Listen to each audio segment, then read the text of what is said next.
ko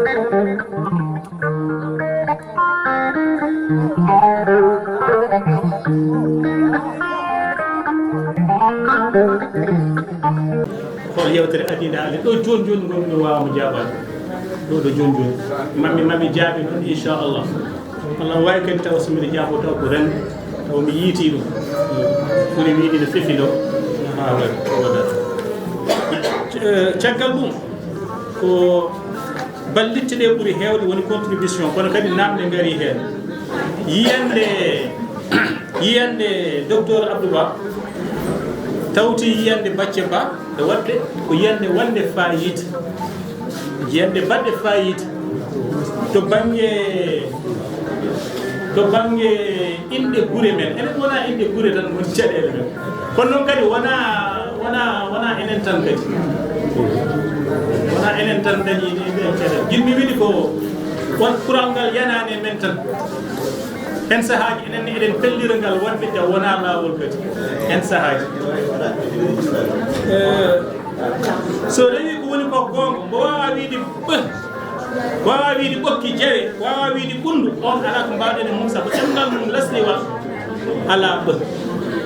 keroɗe bandiraɓe ɗemgal mum lasliwal ala ɓe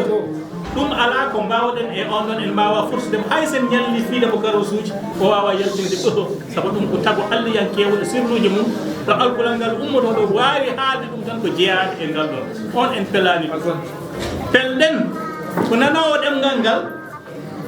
komo helmere nde are mum inde wuro ngo are mum ina andi ko hayre law ina waɗa kabluje pulaar wiya ayre law on ɗum woni ko wona lawol sabu mo andi nokku o kanko sabu ɗum ne ko jogade culture général koye janjankagal ka biyaɗo kala hunde ya andu hen hunde kala hunde andu hen hunde sa fellitinnade e ɗemgal ngal wadde andu guure ɗe andu inde guure ɗe andu hottode keeti andu ɓokki jawe ɓe mbawa wiide ɓokki jawe alkulal ngal ala e tubankore ala e wolof ala ko mbawɗen hen so kamɓe ɓe mbawi ɓokki jawe kono enen eɗen kaala e nder kabaruji men so jolfe so wolof ngam tan hollirde mataw en jolfiɗini walla en tuɓakini donken wiide e nder kabaruji men ɓokki jawe ha eɗen mbiya bokki jawe ayre law bundu ɗum ɗon kam mbe sikki ko bonande mawde nde gonɗen e bonnude e ɗemgal ngal enen fof en jertinen kono woto jertinen ɗum tan e janiyankoɓe dendagal guri men ko ɓuuri ko en hewde gonɗen laabi ɗi noɗe bindirani fewani sa yeehi joni tableau o officiellement wona hayre law c'est hayre law ɗum ko haare fonde haɓede ɗo joni sa ƴetti lawol Daara Jolof ngol wendu lumbel nan hen winda hen ko welɗumel deyyadi nan ɗon winda hen ko deeli way kono anglais ni wuro anglais en sa yii hen enen en ƴewtatako ɗen ɗin détail uji te kono wona famɗude saabu kala barɗo ɗum waɗi hello tarik e nder tarik leydi Sénégal ken fotɓe yurnetade ɗum so tawi tubaɓe ɓe gaari ɓe ganda inde wuro ngo eɓe bindi ayre law hay so tawi officiellement gadden ɗon alluwal men binda ngal hayre law no windirteni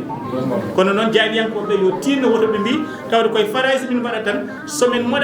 mumɗinani alkulal ngal saabu wolof ala alkulal he faraysi hen sahaji mumɗinata ngal joni noon hankkadi gabbitoɗa e jolfiri ndi walla gabbitoɗa e faraysi tan anne mbiya aɗa waɗiri noon taw ɗemgal ma an wawi ɗum yaltinde wona lawol ɗum wona lawol ɗum noon ko poɗɗen yimtade kono jurniɗen enenne e nder radio ji men en ngala droit waylude inde ɓuuri jolfuɓe ñette mbaar en ngala droit wiide mbaraji tati ñette mbaar c'est un nom propre wiyata ko ñette mbaar Guy Fatimayka a fotani wiide ɓokki Fatimayka poɗɗani Guy Fatimayka sona ɗum ɓokki sarankoɓe kamɓene sooɓe kalɗuɓe poti wiide ko Guy Saren inde nde ko inde lamde hono no Mamadou Samba Demba ni ɗum noon wadde a haaldat inde nde no wirete ni saabu soɓe gaare wurude wiyete ɓokki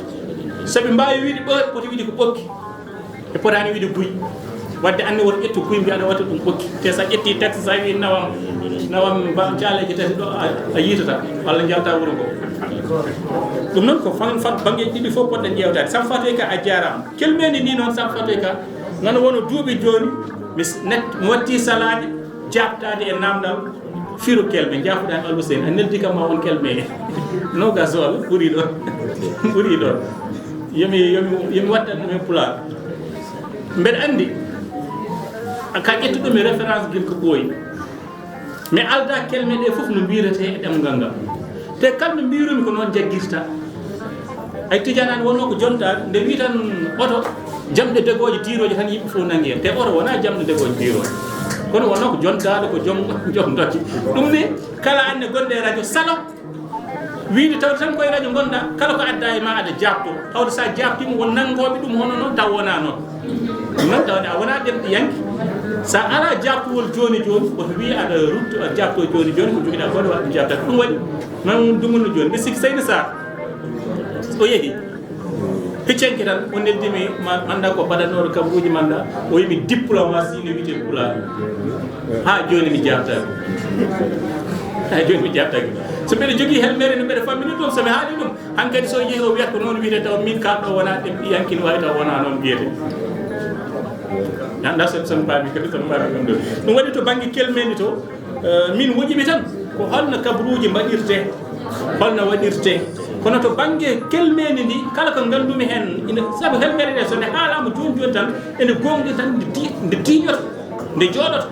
dawrugol joni il faut mbaddi wiide dawrugol par ce que dérangeani hay goto te kadi ina yaadi hen kono ninkilal murtuɗo wiyatno politique ko ninkilal helmere nde no wayni ƴaggude a wawa nanude joni e donc helmere nde ne foti woppede nde foof e nde weela modde e dolde nde nde wawa yawde naw hoore mayde manda sen paami onen to banggue ñemtingol ngol bon koye tawɓe ɗum Amadou Tidiane kane a jarama e contribution ngaji ma mi siftina Amadou Tidiane en kanen woni jangguinɓe amen adanɓe ɗemgal pulaar 1985 hay goto wata namdomi nden duuɓi ɗi joginomi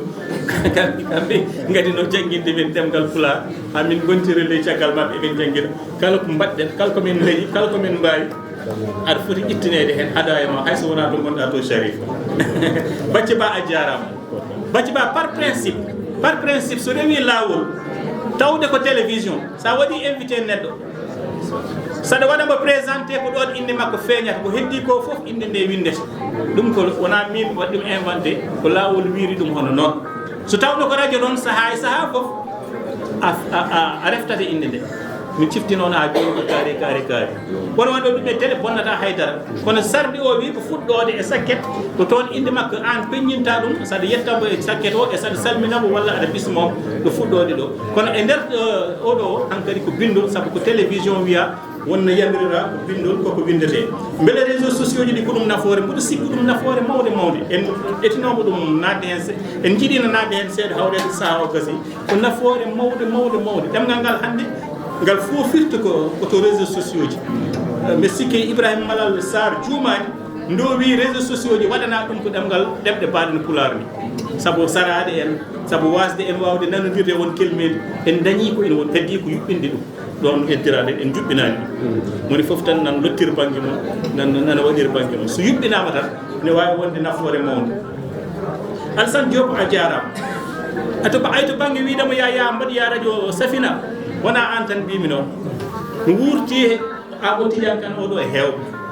nalla kan mi waɗi feere foof kono kañum kam heɓaki Basiru Kebe mi nawi ɗum Hafsatou Li en mi nawi ɗum oɗo Maymoudou Sow en e woɗɗe waɓe noon ko andude wonde so tawi on mbaɗani onon anduɓe ɗemgal ngal wawɓe ɓe ɗum son mbaɗani occupé la place la nature a horreur du vide ko woɗɓe ɓe ganduɗa mbawa darata ɗon cukku ɗum woni ɗo kulanɗen ko joni fuɗɗi nadde so darinomo cukkuɗon nden ɗon yolde so gari hande kala mo ina naata ma woto ko renti par ce que mbeɗa andi hol mbawka mon mbeɗa andi holko takaralagal mon ɗum ni ko ɗum wonno sababu yimɓe heewɓe mi nawi ɗum e nokkuji kewɗi to banggue radio ji wona haydara ko andude ɓeɗo hay soɓe keblaka to banggue janiyankagal eɓe jogui koɓe ndendiranno ko te ittude mo heblaka e banggue janiyankagal watta ɗum janiyanke ɓuuri webde e ittude janiyanke keblaɗo taw yiiɗa artiruɗo e pulaar ɗum ɓuuri webde heblol ngo ina woodi sam fatoy ka lewlawal nan waɗa godal nan waɗa CIJP nan waɗa hebloji nan mbaɗe nder leydi ndi foof joni noon en jii nafoore mum saabu en jii joni en dokki yeru e ɗa a Moussa Ba e woɗɓe keewi hen e nder leydi ndi wattuɓe waɗde ɗum no fotini waɗirde hayso tawi wonko heddi nalla kan mi anda yo Allah yurmo Adama Sow wi hen sahaji so haali won haala e assemblée nationale so ina fawoye yimɓe ɓe pawata ɗum jaltinta ko goɗɗum ɓe cuusa kanko o nangi tan koɓe cuusa ina wawi wonde taw ko couleur reedu ina wawi wonde kadi taw ko goɗɗum ina wawi wonde kadi taw ko goɗɗum min mbeɗa waɗatnomo interprétation so mbo haale pulaar ko min egginanno ɗum assemblée faade français min egginanno ɗum hay e nder interprétation wonko mbiyeɗa wonno neɗɗo haaldata hen sahaji a wattat ɗum deƴƴere walla ƴeewa holno jawtinirɗa message o taw wona e fonnono haalde ni te kanko eɗen gandi ko gulnoɗo jaw ko galannoɗo jaw joni noon caktirde gonoje toon e assemblée nationale ko ɓurno ko wayno hewde nden ko RTS tan RTS kadi kanko ha gasi ko kaɓetenoɗo ɗemɗe guendiji keɓani gueɗal mais o meeɗa votte mi sikki lawol gotol o voté budget ministre de la communication lawol gotol